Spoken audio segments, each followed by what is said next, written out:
"They ask the humans' kill tally as a joke," she answered. The alarms tore through the corridor before I even opened my eyes.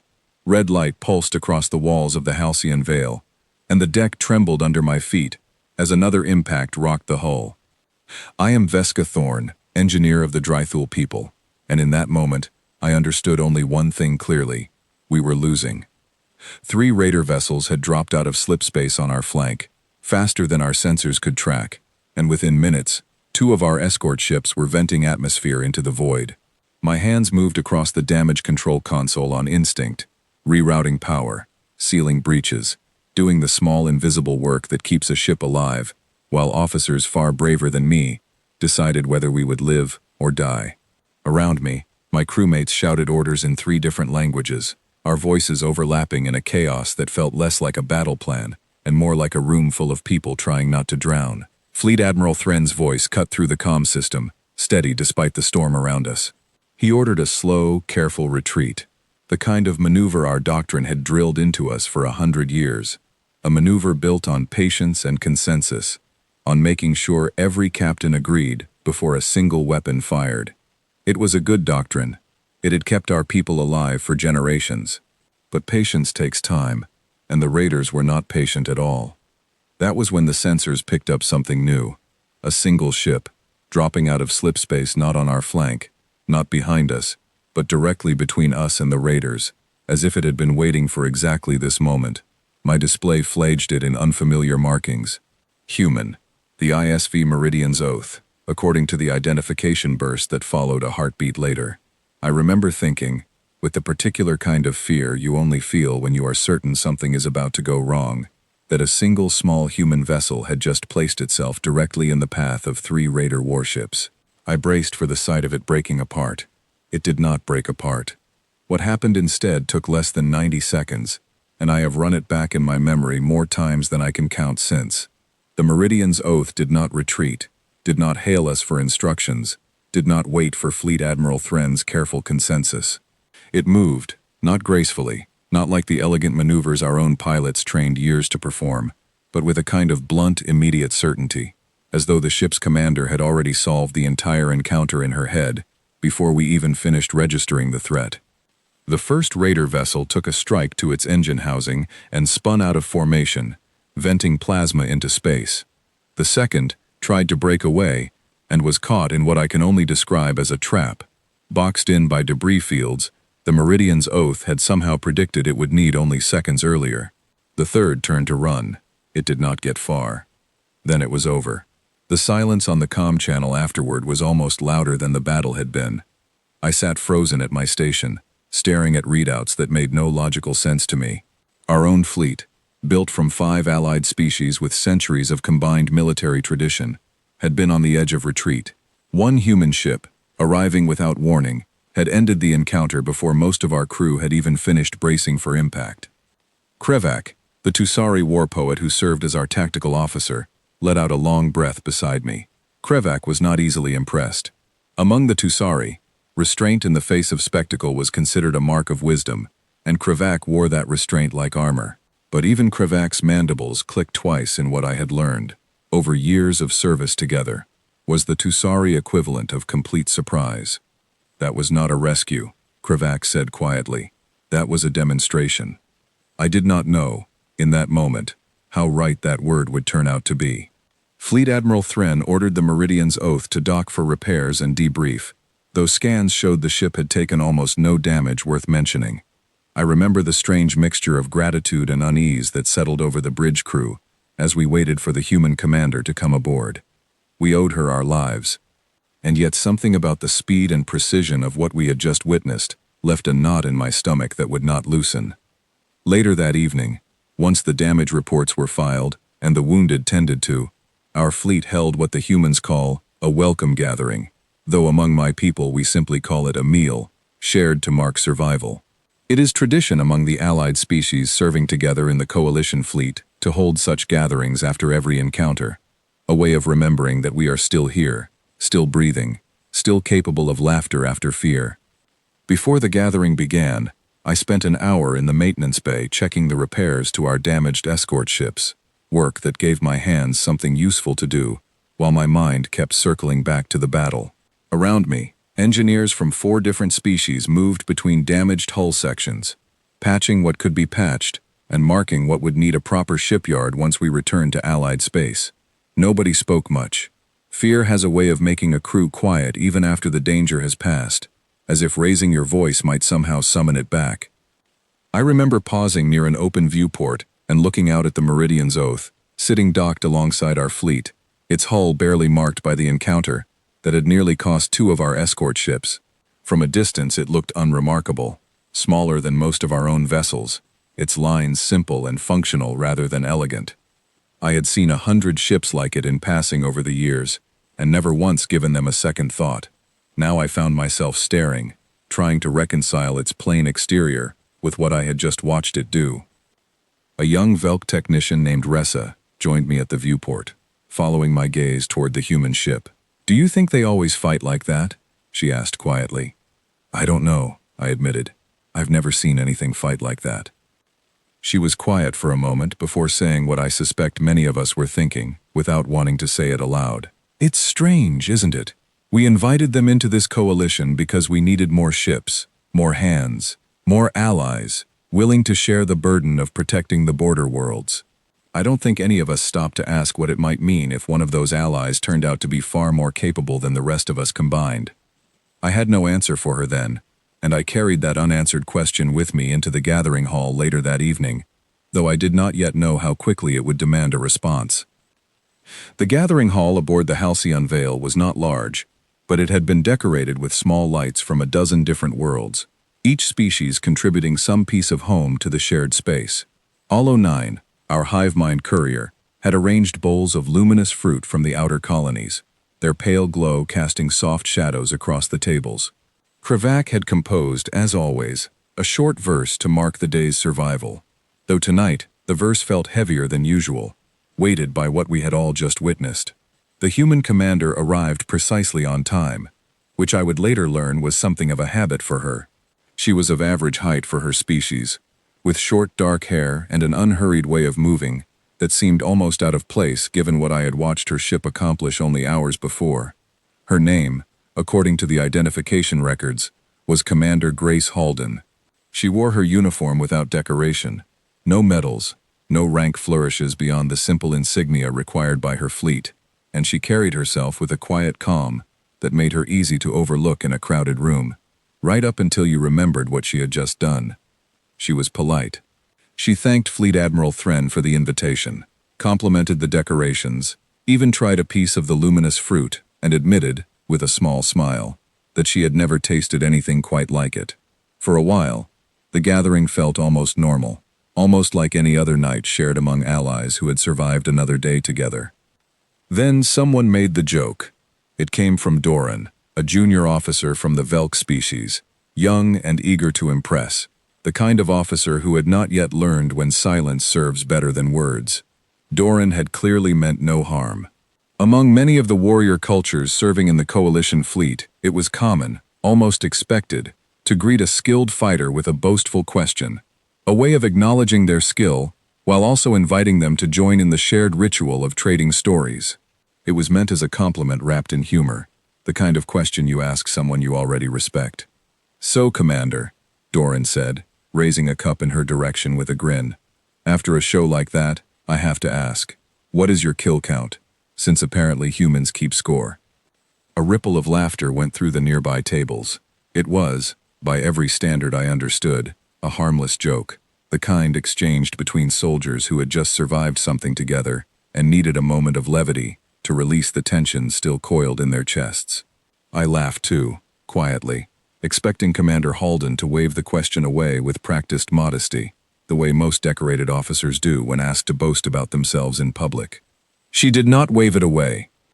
She set down her cup, and for a moment her expression did not change at all. No offense, no false humility, no discomfort. She simply looked at Doran the way someone looks at a question they have been asked many times before, a question that no longer surprises them. "Confirmed or total?" she asked. The laughter around us faded, not all at once, but in a slow, uneven wave, as more people caught the tone of her voice, and realized she was not joining the joke. She had answered, as though the question were a technical inquiry, something with a precise and knowable answer, not a rhetorical flourish, meant to be brushed aside with a modest laugh. Doran blinked, clearly unprepared for a serious response. I'm sorry, Commander. I meant it as a joke. You don't have to. It's all right, she said, and her voice held no edge, no offense, only a strange, calm patience, as though she were used to reassuring people after asking that question. It's a fair thing to wonder about, especially after tonight. I just want to make sure I answer the right one. Confirmed means bodies recovered and verified. Engagements where there's no question of outcome. Total includes probable losses. Cases where confirmation wasn't possible. Ship destructions, structural collapses, situations where verification simply isn't feasible afterward. The numbers are very different. I remember the exact stillness that settled over our table in that moment, an unnatural quiet in a room that had been full of chatter only seconds before. Kravak's mandibles had gone completely still, no clicking at all, which I had never once seen happen in the years I had served alongside my old friend. Doran, to his credit, tried to recover the lightness of the moment. He laughed again, though it came out thinner this time, more nervous than before. All right, Commander, I'll bite. Let's hear the total then. I think, looking back, that everyone at that table still expected a story built for entertainment. Some tale of a handful of skirmishes exaggerated for effect. The kind of thing warriors from a dozen species had shared around that same table for years. We expected humor. We expected humility dressed up as bravado. A joke answered with a joke. Commander Halden did not smile. She did not hesitate either, which somehow made it worse. She gave a number. I will not pretend I understood, in that first instant, the scale of what she had just said. Numbers that large do not register properly the first time you hear them, not when they are spoken so plainly, without weight, without performance. It was only when I looked around the table and saw the reactions of those who did understand, immediately and completely, that the size of it began to settle into me. Fleet Admiral Thren, a being who had served in 3 major conflicts across 2 centuries of coalition history, set down his drink very slowly, as though afraid any sudden movement might shatter something fragile in the air between us. Kravak, whose people measured honor in combat achievements the way scholars measure worth in books written, simply stared, mandibles frozen mid-motion. Even Olo 9, whose hive-mind consciousness rarely displayed anything resembling individual emotion, seemed to pause in a way that felt, for lack of a better word, unsettled. The number Commander Halden gave was larger, by a significant margin, than the combined recorded totals of every decorated officer seated at that table. Combined, not individually. All of us, together, our proudest achievements stacked one atop another, did not reach what she had just described as belonging to her alone. And she had said it the way someone recites an administrative detail, not with pride, not with shame, simply as fact, the way you might state your age or the length of your service record, something recorded somewhere in a file that had long since stopped feeling personal to her.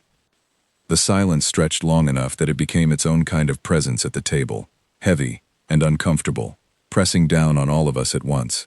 I found myself staring at her, searching her face for some sign of the enormity she had just spoken aloud, some flicker of weight, or grief, or even satisfaction. I found none of it. She simply waited, patient, as though she understood exactly what kind of silence her answer would create, and had long since made peace with causing it. It was Kravak who finally spoke, breaking the quiet in a low, careful voice that I had never heard my old friend use before. That number, Kravak said slowly, cannot be from coalition service. We would know. Every engagement involving that scale would be recorded in shared history. It's not from coalition service, Commander Halden said. It's from a conflict most of you have probably never heard of. A border dispute, decades ago now, between 2 human colonial territories. It barely made it into your galactic news archives at the time. I doubt it's even indexed properly anymore. I remember the exact moment that sentence landed in my mind, because it was the moment my understanding of humanity, an understanding I had carried comfortably for years without ever questioning it, began to crack apart. We had always regarded humans, in the quiet, unspoken way most coalition species did, as capable allies but fundamentally limited ones, young, underarmed by galactic standards, absent from the grand military histories that shaped the rest of us.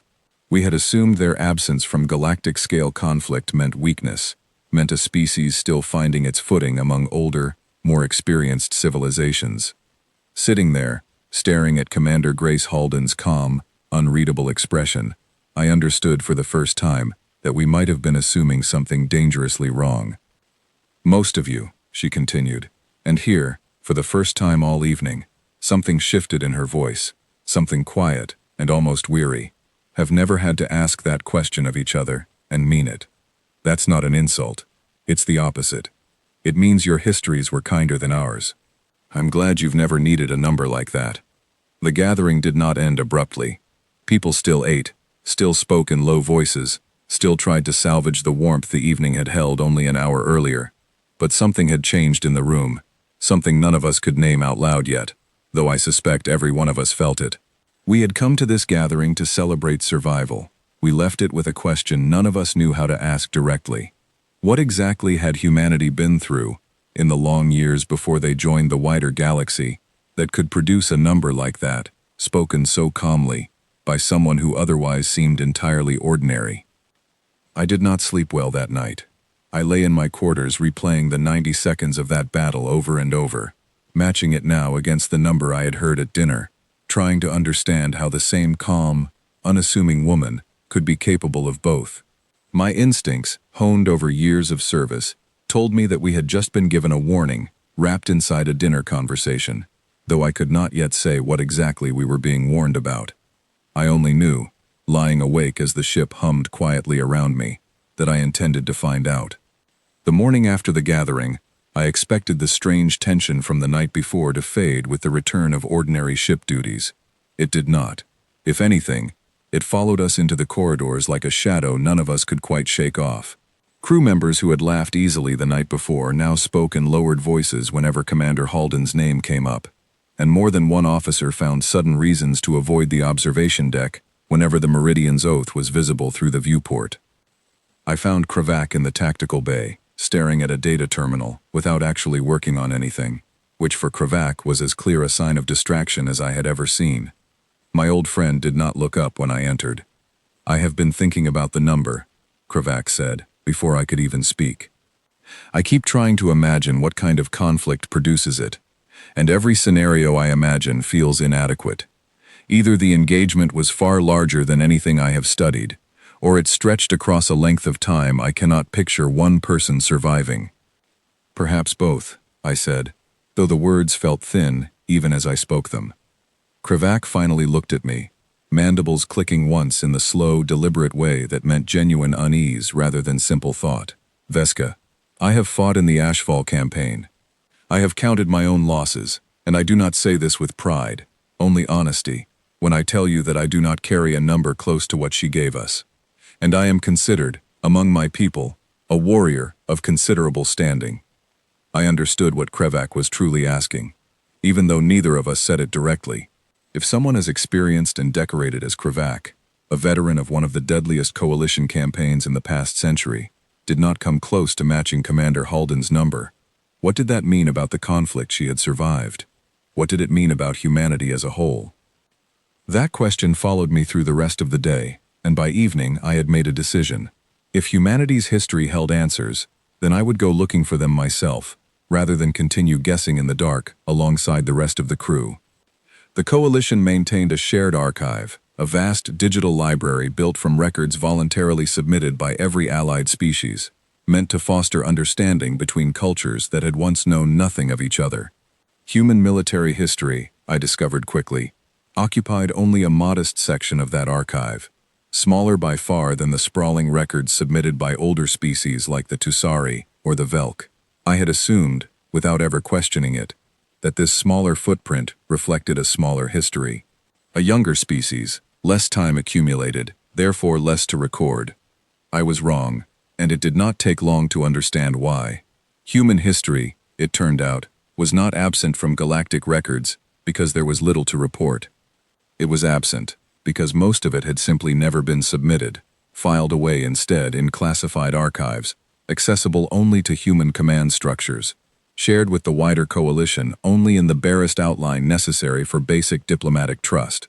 What little had been shared, declassified in careful, limited portions over the years since humanity joined the coalition, was still enough to leave me staring at my terminal long after the rest of my shift had ended.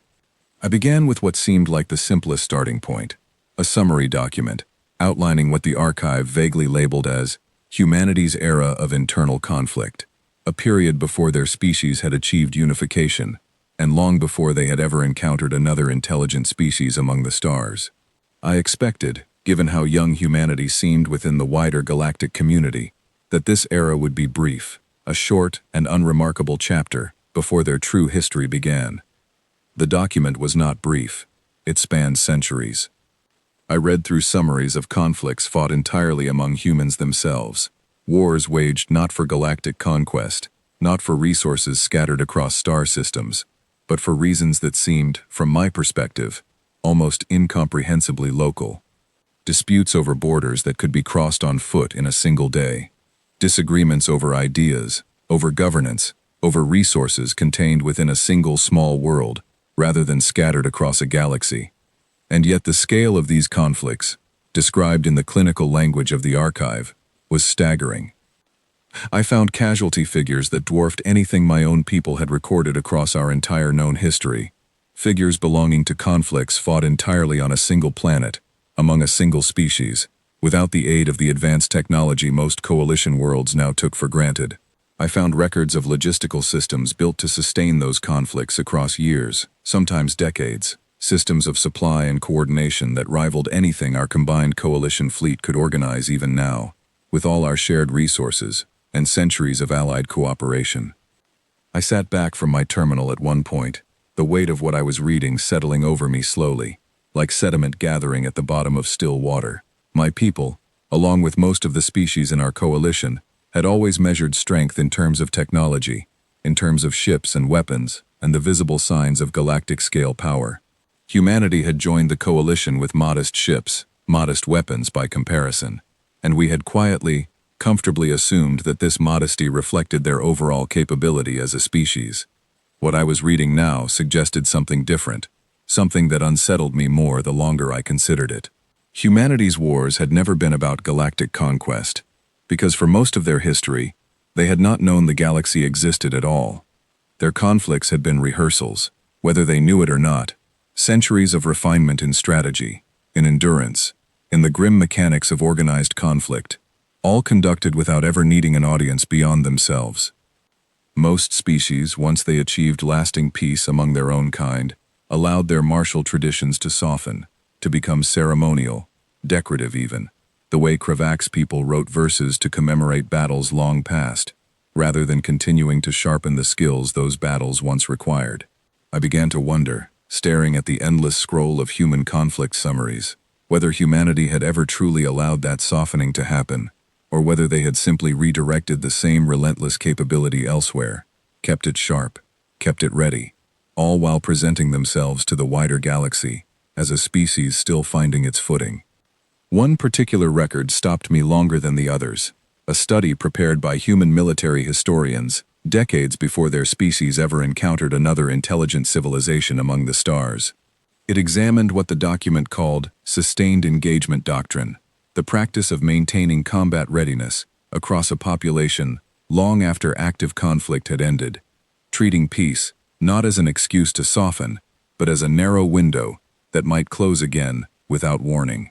I read that study twice, then a third time, trying to understand how an entire species could organize itself around a principle so different from everything I had grown up believing about the natural progression from conflict toward ceremony.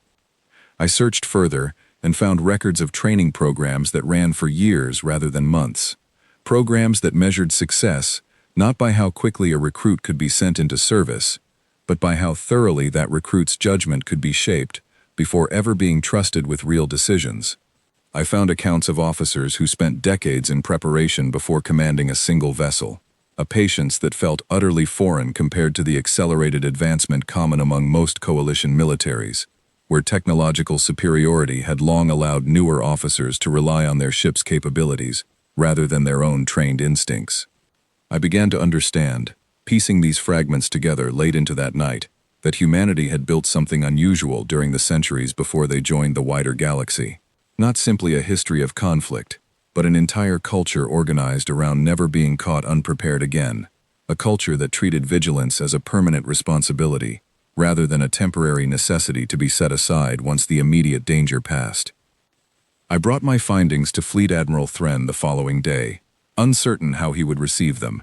He listened without interruption as I summarized what I had read, his expression unreadable in the particular way that species with centuries of diplomatic experience often perfect over time. When I finished, he was quiet for a long moment before responding. I served alongside human forces during the border crisis at Velcara Station, 3 years before you joined this crew, he said. I remember thinking, at the time, that their tactical officer moved through crisis scenarios with unusual calm. I assumed it was simply her personality. I did not consider, until now, that it might be something trained into an entire species over a very long time. Do you think Commander Halden's number was an exaggeration? I asked, though some part of me already suspected the answer. Fleet Admiral Thren shook his head slowly. I think, he said, that we have spent years serving alongside humanity, grateful for their assistance, comfortable in our assumption that we understood the scale of what they brought to this coalition. I am beginning to suspect we understood very little at all. That conversation stayed with me long after I left his office, and it changed the way I looked at the human crew serving aboard our shared fleet in the days that followed. I began to notice details I had previously overlooked, small things that meant little on their own, but gathered new weight in light of what I had learned. I noticed how the human engineers aboard the Meridian's Oath conducted repairs with a kind of grim efficiency, rarely speaking unless necessary, moving through damage control procedures with the practiced ease of people who had done this exact work more times than they cared to count. I noticed how Lieutenant Daniel Cole, one of Commander Halden's junior officers, calibrated weapons systems with a precision that seemed almost excessive for a coalition fleet that had not seen serious conflict in years, the kind of precision that suggested habit rather than mere protocol. I noticed, too, how the human crew rarely spoke of their homeworld's history, deflecting such questions with polite but firm redirection whenever the topic arose among the wider coalition crew. At the time, before that dinner, I had assumed this reticence stemmed from simple cultural reserve, a private species uninterested in sharing personal details with newer allies. Now I wondered if the silence ran deeper than culture, whether it was instead something closer to restraint, a deliberate choice not to burden the rest of us with a history they suspected we were not prepared to understand. I sought out Ensign Laura Finch one afternoon, a young human officer who had struck me, in the limited interactions we'd shared before, as unusually open and friendly compared to the rest of her crew. I found her in the shared engineering bay, running diagnostics on a coolant system that, by all accounts, did not need the attention she was giving it. I asked her, carefully, whether she had heard about the exchange at the gathering 2 nights earlier. She glanced up from her console, and something in her expression told me immediately that she had. Everyone's heard about it, she said quietly. Commander Halden doesn't usually answer that question directly. I think she only did it this time because Doran asked so plainly, and she's never been one to dodge a direct question, even when dodging would be kinder. Is the number accurate? I asked, though part of me already suspected I knew the answer. Laura was quiet for a moment, her hands still on the console though she had stopped actually working. It's accurate, she said finally. I've seen her service record. Most of us have, at some point, because Command believes transparency between allied crews builds trust. The number is real. What most people don't understand is that it doesn't come from some grand campaign of conquest. It comes from a defensive action, one where the alternative to what she did would have been the loss of an entire settlement, thousands of people who had nowhere else to go. Then why does she carry it so calmly? I asked. Forgive me if the question is inappropriate. I only wish to understand. Laura considered this for a long moment before answering. I think, she said slowly, that carrying it with visible weight would suggest she regrets the choice she made. And she doesn't. Not because it was easy, but because the alternative was worse, and she has never once let herself forget that fact. Calm isn't the absence of weight, Veska, Sometimes it's just what weight looks like after you've carried it long enough to stop needing to prove it's there. I left the engineering bay that day with more questions than I had arrived with, though the shape of my earlier fear had begun to shift into something more complicated, something closer to respect layered uneasily over unease. I no longer believed, as I once had without ever examining the assumption, that humanity's quiet presence within the coalition reflected limited capability. I had begun to suspect the opposite entirely, that the quiet was not humility born of weakness, but restraint born of something far more dangerous, something none of us had yet been forced to fully understand. And somewhere in the back of my mind, a small persistent worry had begun to take root, a worry I could not yet fully articulate, but which followed me through every shift in the days that followed.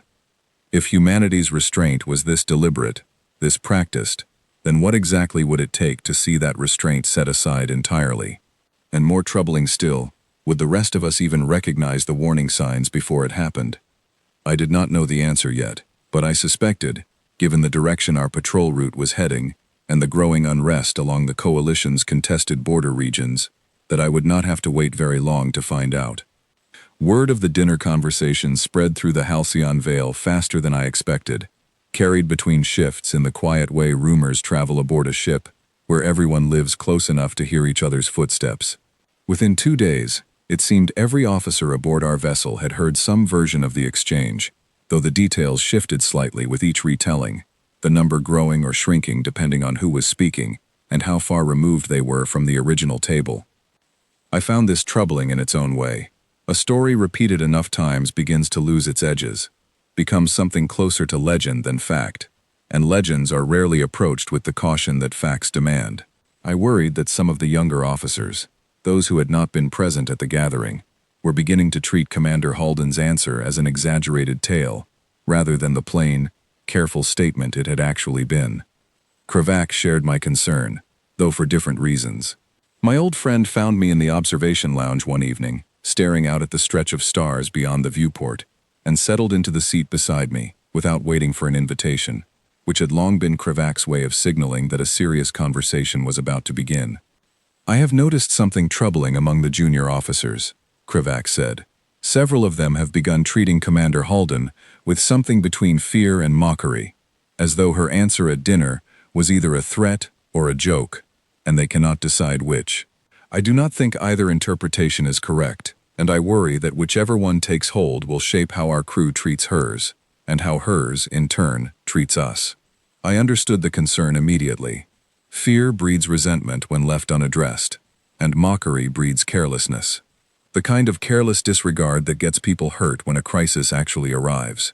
Neither reaction served us well, and neither reflected what I had come to understand about Commander Halden in the days since that dinner. "Perhaps it would help," I suggested, "if more of us simply spoke with her directly, rather than building assumptions secondhand." Krivak considered this for a long moment, mandibles clicking softly in thought.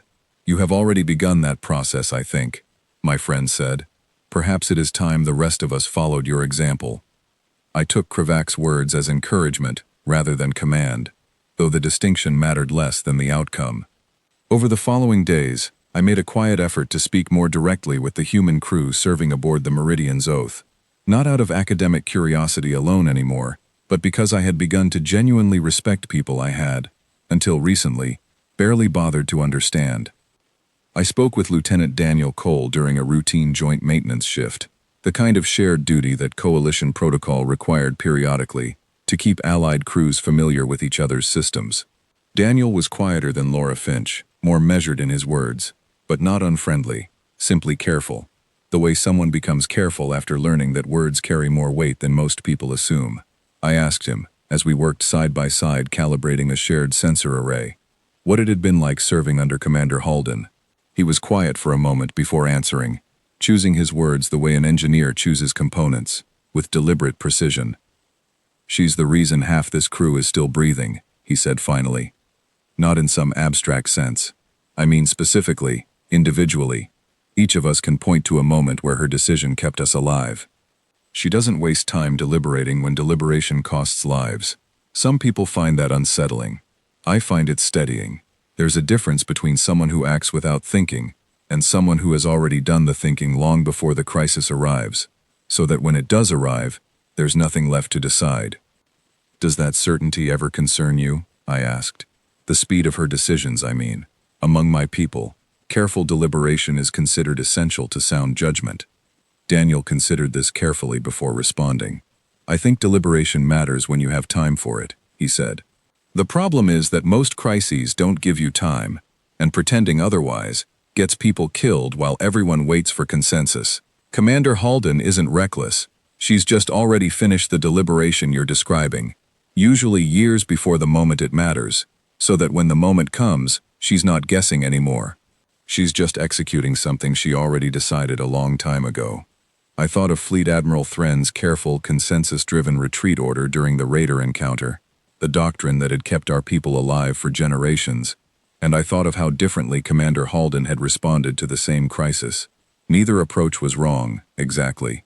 But I began to understand, more clearly than before, why the two approaches produced such different outcomes when the stakes rose high enough. My conversations continued over the following week. Small exchanges gathered during shared duties and quiet meals, each one adding another piece to a picture I was slowly assembling. I spoke with Ensign Marcus Wren, a young human tactical officer barely older than some of our own junior crew, who told me quietly that his own service record, modest by human standards, still exceeded the combined combat experience of most coalition officers twice his age. He did not say this with pride. He said it the way someone states an uncomfortable truth they wish were not true. I spoke with Chief Petty Officer Alice Doyle, who oversaw the Meridian's Oath's medical bay, and who told me, with a kind of weary honesty I had not expected, that human military medicine had been forced, over centuries of internal conflict, to develop treatment protocols capable of handling mass casualty events that most coalition medical systems had never once been designed to address. Each conversation reinforced the same uncomfortable truth I had first encountered in the archive records days earlier. Humanity's quiet presence within the coalition was not the presence of a young, inexperienced species still finding its footing among older civilizations. It was the presence of a species that had already been through more than most of us could imagine, and had simply chosen, for reasons I was only beginning to understand, to present that history quietly rather than boastfully. I raised this observation with Commander Halden herself during a joint briefing session held to coordinate patrol routes along the coalition's increasingly unstable border region. The briefing had concluded, and most officers had filed out of the room, but I lingered, uncertain whether I would find the courage to ask what I actually wanted to know. She noticed my hesitation and waited, patient in the way I had come to recognize as characteristic of her, rather than pressing me to speak before I was ready. "May I ask you something personal, Commander?" I said finally. "You do not have to answer if it is inappropriate." "You can ask," she said. "I'll tell you honestly, if it's something I'd rather not answer." "Why do your people present yourselves so quietly to the wider coalition?" I asked. "I have spent the last week learning about human history, about what your species endured before you ever encountered the rest of us. It seems, from what I have read, like a history that could easily be presented with considerable pride, or at the very least, considerable weight. And yet your crews rarely speak of it unless directly asked, and even then, only with careful restraint."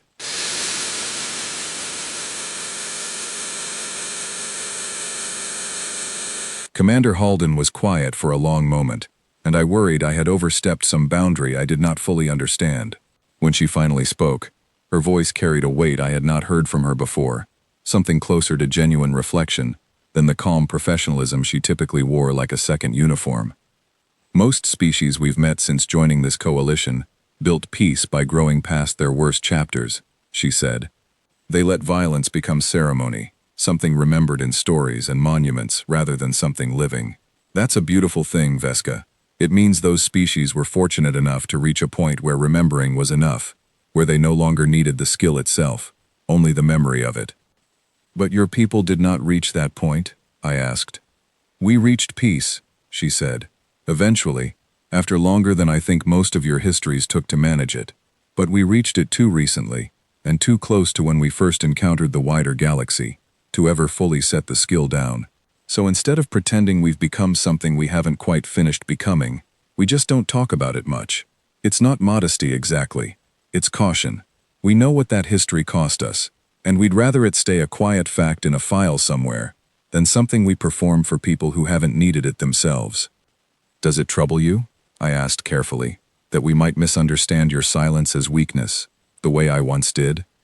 She looked at me for a long moment before answering, and something in her expression softened slightly, the closest thing to genuine warmth I had seen from her since she came aboard. It used to, she admitted. Less now.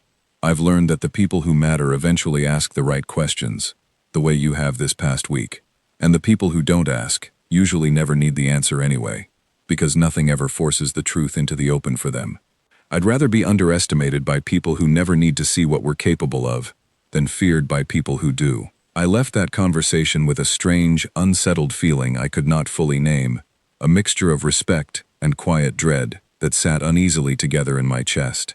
I understood, more clearly now than at any point since that dinner, that we had spent years serving alongside a species whose full capability we had never actually witnessed, only glimpsed in careful, controlled fragments during moments like the Raider encounter. I wondered, walking back toward my quarters that evening, what it would take to see the fragments assembled into something whole, and some quiet, cautious part of me, the part that had learned to trust its instincts over years of coalition service, warned me that I would not have to wonder for much longer. I spoke once more with Fleet Admiral Thren during that period, seeking his perspective as someone who had served alongside multiple species long before humanity joined the coalition. I found him in his private office reviewing personnel files, and he set the work aside without complaint when I asked whether I might share my growing understanding of human history with him. I have commanded fleets for nearly 2 centuries, he said, once I had finished summarizing what I had learned. I have studied the martial traditions of a dozen species during that time, and I confess, I have never encountered anything quite like what you are describing. Most species, once they achieve internal peace, treat that peace as an accomplishment to be preserved through gradual disarmament, a signal to the rest of the galaxy that they have moved beyond the need for constant readiness. Humanity appears to have reached the opposite conclusion entirely. Do you think that makes them more dangerous to this coalition, or less?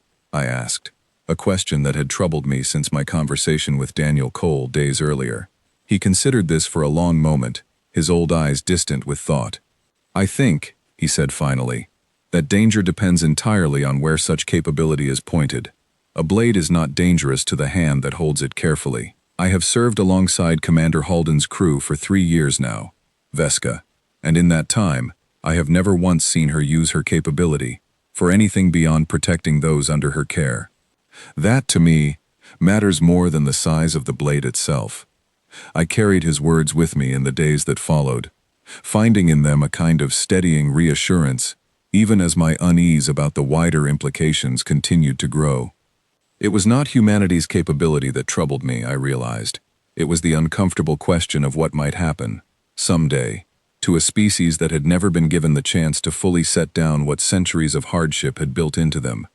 The border reports arriving through our sensor logs in the days that followed had grown increasingly troubling. Fragments of unrest, along territories controlled by a faction known throughout the coalition as the Kael'thi Remnant, a group of warlords and raiders who had already destroyed 3 allied fleets in the past standard year alone. Fleet Admiral Thren had grown quieter during briefings, his usual measured calm carrying a new undertone of concern that even the junior officers had begun to notice. I did not know, as I finally returned to my quarters that night and tried unsuccessfully to sleep, that within the week I would witness firsthand exactly what humanity's quiet restraint had been holding back all along. The reports grew worse each day. What had begun as scattered unrest along the border soon resolved into a clearer, more troubling picture, one that Fleet Admiral Thren laid out for the assembled command staff during a briefing I will not soon forget. The Kael'thi Remnant, emboldened by their recent destruction of 3 allied fleets, had begun consolidating their forces near a cluster of small coalition settlements, worlds too poorly defended to withstand a coordinated assault, too far from major fleet bases to expect timely reinforcement. I sat in that briefing alongside Krivak, watching the star charts shift on the display as Fleet Admiral Thren outlined the threat. The Calthy remnant was not a disciplined military force in the way our coalition fleet aspired to be. They were something closer to organized predators, warlords who had built their reputation on speed and brutality rather than strategy, striking settlements too weak to resist and vanishing before proper defense forces could arrive. Our intelligence suggests they intend to move against the Corvain settlement cluster within the next several days, Fleet Admiral Thren said, his voice carrying the particular gravity of someone delivering news he wished were not true. 3 worlds, minimal defense infrastructure, a combined population in the hundreds of thousands. We are the nearest coalition fleet capable of intervening, and even we may not arrive in time to prevent significant casualties. I felt the weight of that number settle over the room. Hundreds of thousands of lives balanced against the uncertain outcome of a fleet that had, only weeks earlier, nearly lost an engagement with a mere 3 raider vessels. I glanced toward the section of the room where the human officers stood, and for the first time since the dinner conversation, I found myself hoping, quietly and without shame, that the quiet capability I had spent the past week learning about would be enough. Commander Halden asked few questions during the briefing, her attention fixed on the tactical display with an intensity that reminded me, uncomfortably, of a predator studying terrain before a hunt. When Fleet Admiral Thren finished outlining the coalition's proposed response, a careful, layered defense strategy built around consensus between the various species fleets, she spoke for the first time. "With respect, Admiral," she said, "that plan assumes the remnant will engage us in a conventional formation, giving our layered defense time to organize properly. Their entire operational history says otherwise. They don't fight fair fights. They fight fast, chaotic ones, specifically because chaos favors raiders over disciplined fleets. If we wait to organize a textbook defense, we'll be organizing it around settlements that are already burning." The room fell quiet at her words, not out of offense, I think, but because most of us recognized the uncomfortable truth in what she had said. Our coalition doctrine, built on careful consensus and layered coordination, worked well against disciplined, predictable opponents. Against something built entirely around chaos and speed, that same doctrine risked becoming a liability rather than a strength. Fleet Admiral Thren considered her words carefully, and I could see, in the slight tension of his posture, that he understood the danger of both paths equally. Abandon careful coalition doctrine and risk fracturing the trust between allied fleets that had taken years to build. Follow that doctrine too rigidly and risk losing the settlements it was meant to protect. "What would you propose instead, Commander?" he asked finally. "Let my ship take point," she said simply. "Not instead of the coalition response. Alongside it. We move faster than your layered formations can coordinate, and my crew has experience handling exactly the kind of chaotic engagement the remnant specializes in. Let us disrupt their approach before they reach the settlements. Buy your fleet the time it needs to organize a proper defense behind us." I watched Fleet Admiral Thren weigh this proposal, and I understood, in that moment, the particular difficulty of his position. He was being asked to trust the capability of a single ship over the coordinated strength of an entire coalition fleet, based largely on the strange, unsettling revelation of a dinner conversation 2 weeks earlier, and the brief, decisive intervention during the raider encounter. He agreed, in the end, though I could see the decision cost him something. Perhaps it was pride. Perhaps it was simply the discomfort of trusting an ally whose full capability remained, even now, largely a mystery to the rest of us. The days that followed passed in a blur of preparation, the entire fleet moving with the particular tense efficiency that settles over a crew when everyone understands the stakes without needing to be told twice. I found myself assigned to the Halcyon Vale's forward sensor array, tasked with monitoring the approach corridors the remnant fleet was expected to use, a role that kept me constantly aware of the growing proximity between our forces and theirs. Krevak, meanwhile, had been assigned to coordinate tactical communication between our fleet and the Meridian's Oath, a role that placed my old friend in direct, near-constant contact with Commander Halden's crew during the final preparations. I found Krevak in the tactical bay the evening before we expected the remnant fleet to arrive, staring at a communication terminal with an expression I could not quite read. "You have been quiet," I said, settling into the seat beside my old friend. "I have been listening," Krevak said.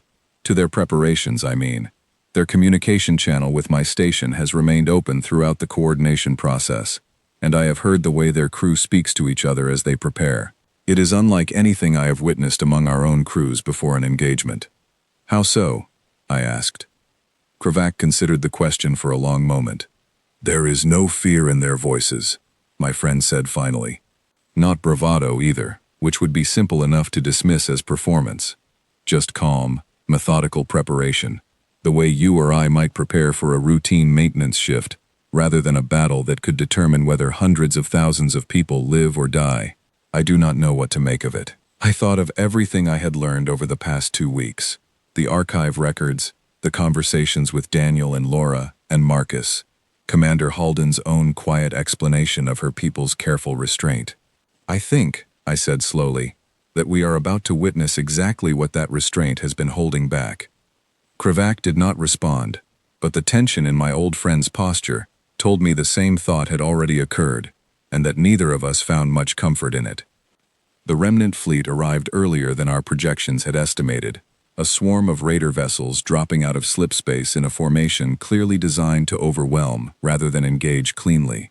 Dozens of ships spread wide enough to threaten all 3 settlements simultaneously, forcing any defending force to choose which worlds to save and which to abandon. I remember the particular horror of watching that formation resolve on our sensor display, understanding immediately that Fleet Admiral Thren's careful layered defense, however well coordinated, would not be able to respond to a threat spread across 3 separate fronts simultaneously, without dangerously thinning our forces at each location. Commander Halden's voice came over the shared coalition channel before Fleet Admiral Thren had even finished issuing his first orders. "Admiral, they've split their formation to force an impossible choice. We're not going to give them that choice. Meridian's Oath is moving to intercept the central approach corridor. Coordinate your fleet to reinforce whichever flank breaks first. We'll handle preventing all 3 from breaking at once." I do not know how she intended to accomplish what she described. I do not think, in that moment, that anyone aboard the Halcyon Vale understood how a single ship could meaningfully disrupt 3 simultaneous approach vectors spread across an entire star system. But there was no time left to question the plan, only time to watch it unfold. What I witnessed in the minutes that followed changed, permanently and completely, everything I believed about the limits of what a single vessel and a single commander could accomplish when pushed to the edge of what they were truly capable of doing. The Meridian's Oath moved before Fleet Admiral Thren had finished acknowledging Commander Halden's plan, accelerating toward the central approach corridor with a speed that strained my understanding of its engine specifications. Specifications I had reviewed myself during the joint maintenance shifts of the past week. I remember thinking, watching the sensor display, that the ship's own systems seemed to be operating beyond the careful limits I had recorded only days earlier, as though the Meridian's Oath had been holding something in reserve the entire time, waiting for exactly this kind of moment. The 3 settlement worlds sat in a rough triangle formation, separated by distances that would take a conventional vessel long minutes to traverse between them. The remnant fleet had clearly counted on this separation, splitting their forces to guarantee that whichever settlement we chose to defend, the other 2 would fall before reinforcement could arrive. It was, I understood, a strategy built entirely around exploiting the limitations of a single ship response, a strategy that assumed no single vessel could meaningfully threaten all 3 approach vectors at once. I watched Commander Halden's ship prove that assumption wrong within the first 4 minutes of engagement. The Meridian's Oath struck the first cluster of raider vessels approaching the nearest settlement, with a precision that left little room for chaos, disabling engine systems and weapons arrays with what I can only describe as surgical efficiency, never lingering longer than necessary to neutralize the immediate threat before already accelerating toward the second approach corridor. I found myself gripping the edge of my console, watching numbers scroll past on the tactical display that seemed to defy the physical limits I understood governed vessel movement and weapons cycling. Kravak, beside me, had gone completely silent, mandibles frozen in a stillness I had only seen once before, during that first dinner conversation weeks earlier. The second cluster of raider vessels, alerted by the destruction of the first, attempted a defensive formation of their own, clearly hoping that coordinated resistance would slow the Meridian's Oath long enough for their companions to reach the settlement unopposed. It did not work. I watched Commander Halden's ship weave through their formation, with movements that seemed less like combat maneuvers and more like a solved equation. Every action already calculated well before the moment it was executed, leaving no opening for the disorganized remnant vessels to exploit. Fleet Admiral Thren's voice came over the Coalition channel, tight with a controlled urgency I had not heard from him before. "Commander Halden, status on the third approach corridor. That settlement's defenses will not hold against a full raider cluster." "Already moving, Admiral," she replied, her voice carrying the same unshaken calm I remembered from the dinner conversation weeks earlier. "Coordinate your fleet to secure the first two corridors behind me. I need those settlements protected from any stragglers while I handle the third." I do not know how to properly describe, even now, the sensation of watching a single vessel accomplish what our entire coalition fleet had prepared, with considerable anxiety, to attempt together. The Meridian's Oath reached the third approach corridor with barely a minute to spare before the remaining raider cluster would have reached the settlement's minimal orbital defenses that our own intelligence reports had suggested would fall within moments of sustained assault. What followed was, by every account I gathered afterward from crew members who monitored different aspects of the engagement, the most decisive component of the entire battle. Commander Halden did not simply disable the remaining raider vessels the way she had with the previous two clusters. She anticipated, with an accuracy that unsettled me deeply once I understood the implications, exactly how the remnant commander would attempt to break away and abandon the assault once the odds shifted against them, and positioned the Meridian's Oath precisely where that retreat would be intercepted. The remnant fleet's assault ended less than 11 minutes after it began, a length of time so brief that Fleet Admiral Thren's carefully coordinated coalition response had barely finished organizing before the primary threat had already been neutralized. Our fleet's role, in the end, amounted to securing the settlements against a handful of scattered stragglers, a task that felt almost anticlimactic compared to what we had all just witnessed. While the Meridian's Oath handled the central corridor, our own coalition fleet moved to secure the first two approach vectors, and I found myself, for the first time in years of service, grateful for the careful consensus doctrine I had once considered simply cautious, rather than genuinely necessary. Fleet Admiral Thren coordinated our escort ships with practiced precision, positioning them to intercept any stragglers who managed to slip past the primary engagement, while Kravac relayed tactical updates between our bridge and the settlements below, keeping local defense forces informed of the shifting battle lines above their heads. I watched Alo 9's hive mind consciousness split its attention across a dozen simultaneous communication threads, coordinating evacuation shelters on all three settlement worlds, in case the battle turned against us, a level of parallel processing that would have exhausted a single-minded species within minutes.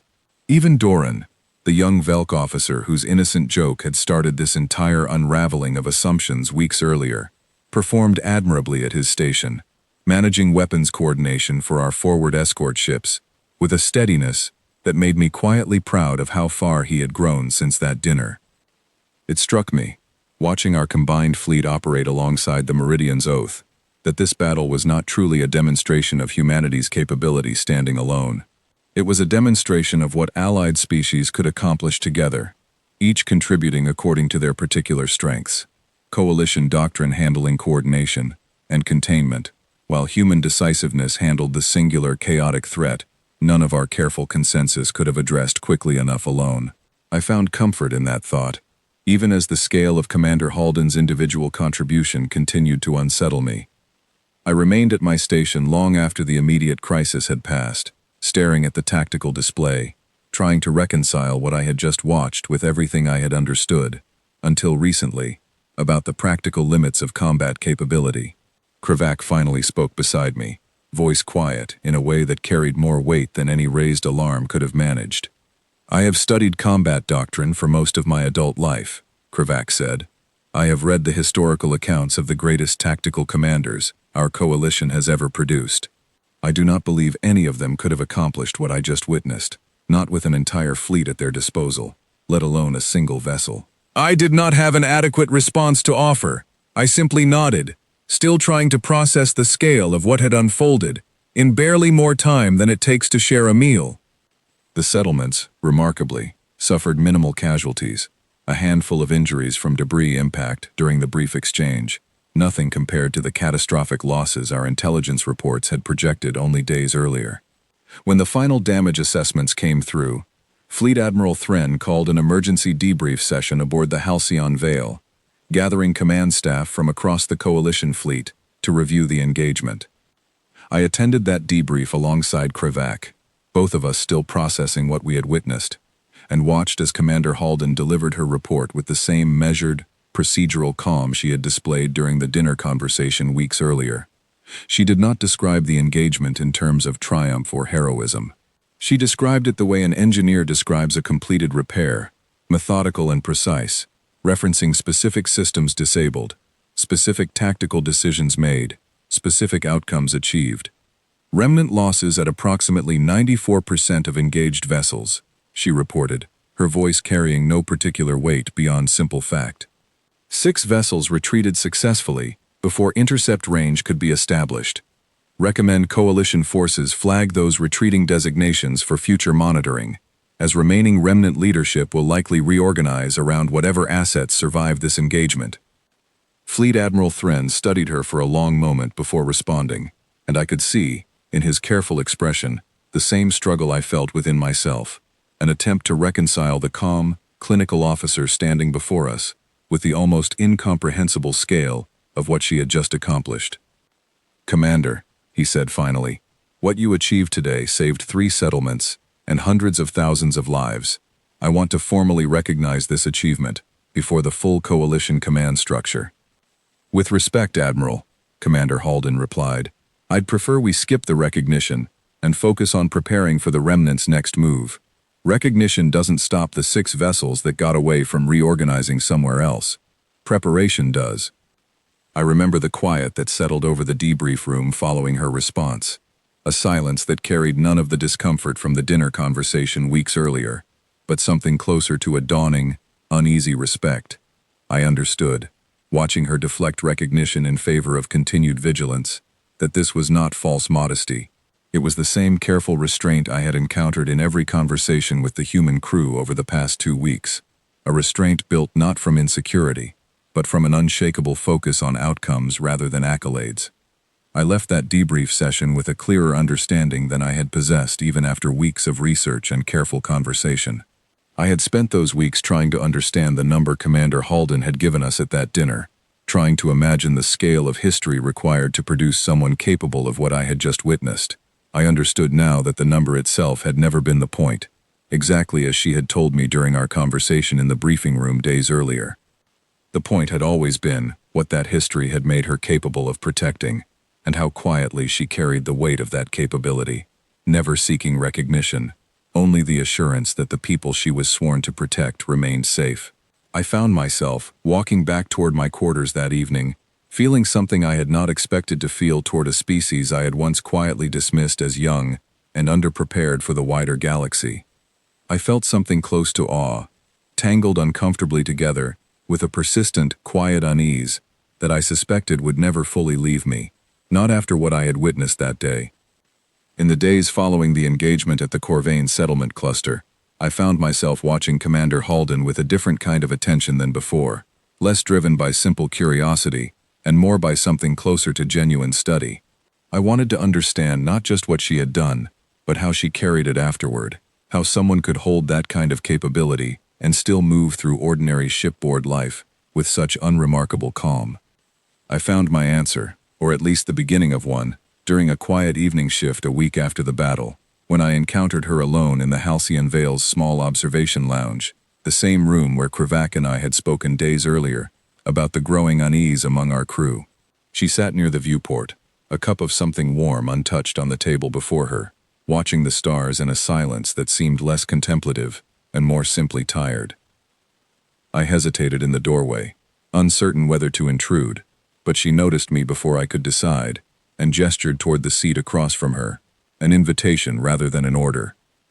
"You've been watching me carefully these past few weeks, Veska," she said, not unkindly, as I settled into the seat. "I don't mind. I'd rather your crew understand what they're working alongside than continue guessing at it through rumor and dinner table jokes." "I apologize if my attention has felt intrusive," I said. "It hasn't," she replied. "It's felt honest, which is more than I can say for most of the reactions I've grown used to over the years.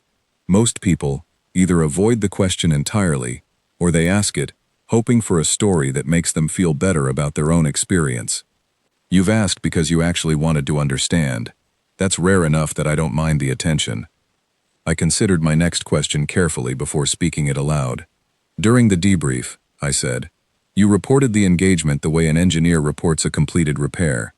No description of what it felt like, no acknowledgement of the scale of what you accomplished. I confess I do not fully understand how you manage that distance, especially given what I have learned about the history behind it. She was quiet for a long moment, turning the cup between her hands without drinking from it. It's not distance, she said finally. It just looks like distance from the outside.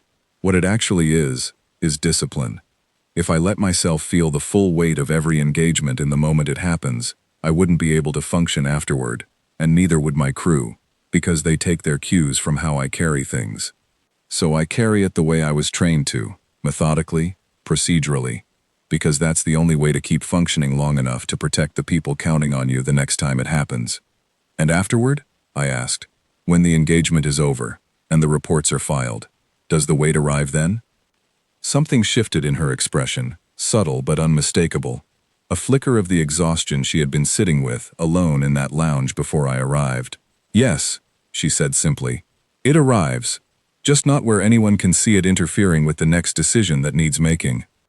I thought of the number she had given us at that first dinner, the enormity of it, and I found myself asking the question that had followed me since that evening. The question I had never quite found the courage to voice directly until now. How do you carry a number that size, Commander? I do not ask to reopen old wounds. I ask because I genuinely wish to understand how a person continues forward after accumulating something so vast.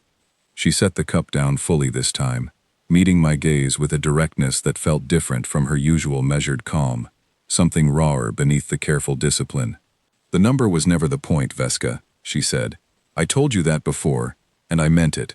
If I let the number become the point, it would mean I was keeping score, treating each life as a mark toward some total, rather than a decision made, because the alternative was worse.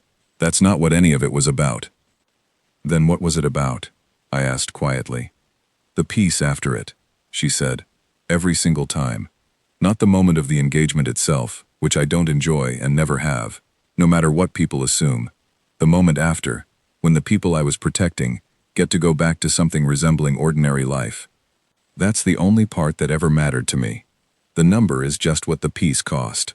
I don't celebrate it. I don't hide from it either. I just carry it, because someone has to, so that the people who don't have to carry it get to live without ever needing to understand what it took. I sat with her words for a long moment, feeling something shift within my own understanding, not just of her, but of the entire framework I had built around humanity since that first dinner conversation. I had spent weeks trying to understand the scale of what she carried, treating it almost like a puzzle to be solved through careful research and careful conversation. I understood now, more clearly than before, that the scale had never been the true mystery at all. The true mystery, the thing that had unsettled our entire crew since that dinner, was not the size of the number itself. It was the fact that someone could carry something that large and still choose, deliberately and repeatedly, to use that capability only in defense of others, never for conquest, never for personal gain, never even for the recognition that most species would consider fair compensation for such sacrifice. Doran did not mean harm with his question, I said finally, thinking of the young officer whose innocent joke had started this entire unraveling of assumptions weeks earlier. I hope you understand that. I know, she said, something almost gentle entering her voice. I never blamed him for asking. It's a fair question, even asked as a joke. I've just learned, over the years, that giving an honest answer usually does more good than deflecting with false modesty. People need to understand what they're standing beside, even if the understanding makes them uncomfortable for a while. Comfortable ignorance doesn't keep anyone safe when the moment actually arrives. I left that conversation with a clarity I had not possessed even after the battle at Corvain, a clarity that settled somewhere deeper than simple understanding. I no longer saw Commander Halden as a mystery to be solved, a puzzle assembled from archive records and careful conversations. I saw her, instead, as something closer to what Laura Finch had described weeks earlier, a person who had learned to carry weight without needing to prove it was there, not because the weight had disappeared, but because carrying it quietly was the only way to keep functioning well enough to protect the people who depended on her. In the weeks that followed, I noticed a subtle shift in how our crew related to the Meridian's oath and its commander. The uneasy mixture of fear and mockery that Krivak had worried about weeks earlier had faded, replaced by something steadier, a genuine respect, built not on the size of a single number, but on everything that number represented once properly understood. Doran, I noticed, had taken to studying human tactical history in his off-duty hours, driven, I suspected, by a mixture of guilt and genuine curiosity following his innocent joke at that first dinner. Krivak composed a new verse during this period, one my old friend shared with me privately, rather than during the usual formal gatherings. A quiet acknowledgement that some things are better understood alone before they are shared with others. The verse spoke of quiet strength carried without ceremony, of restraint chosen deliberately rather than imposed by weakness, and of gratitude for allies whose full capability remains hidden until the moment it becomes necessary. I did not fully understand, in those weeks following the battle, how much my perspective on humanity had shifted, until I found myself defending Commander Halden's calm, procedural manner to a visiting delegation from a species new to the coalition, explaining patiently that her steadiness was not coldness, but discipline, earned through history none of us had been forced to endure ourselves. I understood by then that the nightmare implied by our story's title had never truly referred to Commander Halden herself, nor to the number she carried, nor even to the battle at Corvain. The nightmare, if it existed at all, belonged only to those who might one day force her restraint to fully unravel, those who mistook her quiet calm for weakness the way I once had, before I learned to look closer. Months passed after the battle at Corvain, and life aboard the Halcyon Vale settled back into the familiar rhythms of coalition patrol duty, though something fundamental had shifted in how our crew understood the human ship traveling alongside us. I spent those months continuing my quiet study of human history, not out of the anxious curiosity that had driven me in the weeks immediately following that first dinner, but out of a genuine desire to understand a species I had come to respect more deeply than I ever expected to. I learned, over those months, that humanity was not unique among the galaxy's species in having endured difficult history. Every species carried some version of struggle in their past, some chapter of conflict or hardship that had shaped who they eventually became. What made humanity's history feel different, at least to me, was not the scale of it, vast as that scale turned out to be, but the particular way they had chosen to carry it forward into their place among the wider galaxy. Most species, once they achieved lasting internal peace, allowed their martial history to become exactly what Commander Halden had described weeks earlier: ceremony, rather than living skill, monuments, rather than muscle memory. Humanity had joined the galactic community too recently to fully make that transition, and rather than pretending otherwise, they had simply chosen restraint instead, carrying their capability quietly, using it only when genuinely necessary, and otherwise presenting themselves to the wider coalition as unassuming allies, rather than the formidable force their history suggested they could be. I came to understand, during those months of reflection, that this restraint was not a temporary state humanity was working to overcome, some awkward adolescent phase before they eventually softened into ceremony like the rest of us. It was, instead, a deliberate and ongoing choice, renewed daily by officers like Commander Halden and crews like the ones serving aboard the Meridian's Oath, a choice to hold enormous capability in careful check, using it only in defense of others, never as a tool of ambition. Krivak and I discussed this often during those months, usually during quiet evening shifts in the observation lounge that had become, without either of us quite deciding it, our regular meeting place for such conversations. My old friend had grown, over time, into something like genuine friendship with several members of the Meridian's Oath crew, an unexpected outcome given the unease Krivak had carried in those first weeks following the dinner. I find myself grateful, more than anything else, Krivak said during one such conversation, that humanity chose restraint rather than dominance when they joined this coalition. I do not think our alliance structure could have survived contact with a species this capable, if that species had chosen a different path. I thought of this often in the months that followed, particularly whenever new species joined the coalition and inevitably encountered the same startled unease that our own crew had experienced upon first understanding humanity's true capability. I found myself, more than once, playing the role that Laura Finch and Daniel Cole had once played for me, patiently explaining to newer allies why the quiet human commander serving alongside them deserved respect rather than fear, understanding rather than mockery. The Calthy remnant, weakened significantly by their losses at Corvain, did not fully disband, though intelligence reports suggested their remaining forces had scattered and reorganized into smaller, less coordinated groups, no longer capable of the large-scale assaults that had once threatened entire settlement clusters. I understood, reading those reports, that the 6 vessels which had escaped during the Corvain engagement would likely resurface eventually, somewhere along the Coalition's border, and that when they did, Commander Halden's earlier warning about monitoring their designations would prove to have been exactly the right kind of foresight. I asked her about this once, during a joint briefing session held to review updated remnant activity reports, curious whether she carried any particular concern about those escaped vessels eventually returning to threaten Coalition territory again. "They'll come back," she said simply, reviewing the same reports I had been studying. "Probably smaller, probably more desperate, which sometimes makes an enemy more dangerous rather than less. We'll be ready when they do.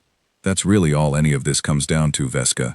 Not winning some final victory that ends every threat forever.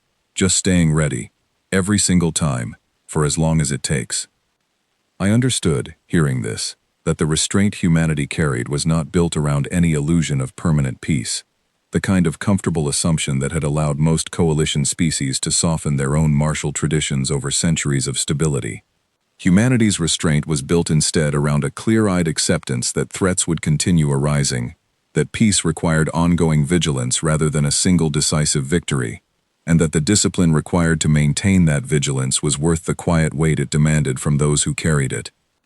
I think often, even now, of that first dinner conversation, of Doran's innocent joke, and the silence that followed Commander Halden's honest answer. I understand now that the silence was never truly about fear, not in the way I originally assumed. It was the silence of an entire crew, recalibrating their understanding of an ally they had, until that moment, comfortably underestimated. The nightmare referenced in the story our crew eventually told and retold about that evening, the phrase that gradually attached itself to the memory of Commander Halden's calm, unshaken answer, was never truly about her, nor about the number she carried, nor even about the terrifying efficiency I witnessed during the battle at Corvain. The nightmare, if such a word even applies fairly to what I witnessed, belonged entirely to whichever enemy might one day force someone like her to set aside the careful restraint she had chosen to carry every single day since joining this coalition. For the rest of us, for those of us fortunate enough to serve alongside her rather than against her, what we found instead was something closer to reassurance, a quiet, steady presence, carrying enormous capability, with even greater discipline, asking for no recognition, beyond the simple continuation of peace, for the people she protected. I watched, during those final months of my rotation, as the coalition slowly began revising its shared doctrine to account for what humanity had shown us at Corvain. Fleet Admiral Thren proposed a modest change to our layered defense strategy, one that reserved a flexible response role for whichever allied vessel demonstrated the fastest independent decision cycle during a crisis, rather than assuming every threat could be met through careful multi-species consensus alone. It was a small change on paper, but I understood its significance. Our coalition was learning, cautiously and respectfully, to build space within our own traditions for the kind of decisive restraint humanity had brought into our ranks. Doran approached me near the end of my rotation, having spent months quietly studying human tactical history in the wake of his innocent joke at that first dinner. He told me, with a kind of humility I had not seen from him before, that he had written to Commander Halden directly, apologizing for treating her service so carelessly that evening. She had written back, he said, not with reassurance that the apology was unnecessary, but with gratitude that he had taken the time to understand what his question had actually touched. I thought that exchange said as much about humanity's character as anything I had witnessed in the battle itself. I finished my service rotation aboard the Halcyon Vale sometime after the Corvain engagement, eventually transferring to a different coalition assignment as fleet reorganization brought new opportunities my way. Before I left, I sought out Commander Halden one final time, finding her in the same observation lounge where we had shared that memorable conversation months earlier.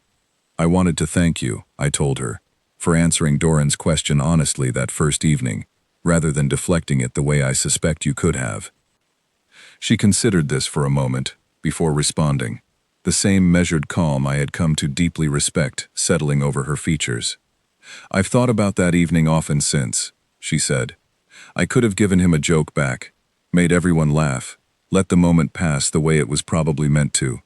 Sometimes I wonder if that would have been the kinder choice. I do not think so, I said. I think, had you done that, we would have continued underestimating you, continued treating your restraint as weakness rather than discipline. I believe your honest answer, however unsettling it was in the moment, ultimately built something stronger between our crews than a comfortable joke ever could have.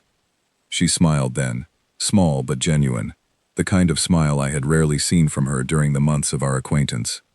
That's kind of you to say, Veska. For what it's worth, I think you were the first person aboard this fleet to actually ask the right questions afterward, rather than simply repeating the story until it turned into something less true than it started as. I'm grateful for that, more than you probably realize. I left the Halcyon Vale not long after that conversation, carrying with me a changed understanding of humanity, and of the particular kind of quiet strength that asks for nothing beyond the simple continuation of peace. I think often of Commander Grace Halden, wherever her service has since carried her, and I suspect that somewhere along the Coalition's shifting borders, she continues to carry the same careful discipline she carried during our time together, ready without seeking conflict, capable without seeking recognition, and honest, always, when honesty serves better than comfortable silence. They had asked her kill tally as a joke, expecting laughter, expecting modest deflection, expecting the comfortable rhythm of a dinner shared among allies celebrating survival. She answered honestly instead, and in doing so, gave our entire coalition fleet something far more valuable than a laugh. She gave us understanding, uncomfortable at first but true, of exactly what her quiet restraint had been protecting us from all along. I do not know what the wider galaxy will eventually make of humanity, as more species encounter them for the first time, and inevitably ask the same careless question Doran once asked at that memorable dinner. I hope, for their sake, that they learn to ask the right follow-up questions afterward, the way I eventually did, rather than simply repeating the number until it becomes legend rather than fact. Because the number was never truly the nightmare at all. The nightmare belongs only to those foolish enough to test what that number represents. For the rest of us, fortunate enough to stand beside her rather than against her, what remains is something quieter, and far more valuable than fear. Gratitude, carried forward, for a peace that someone else chose, every single day, to keep protecting.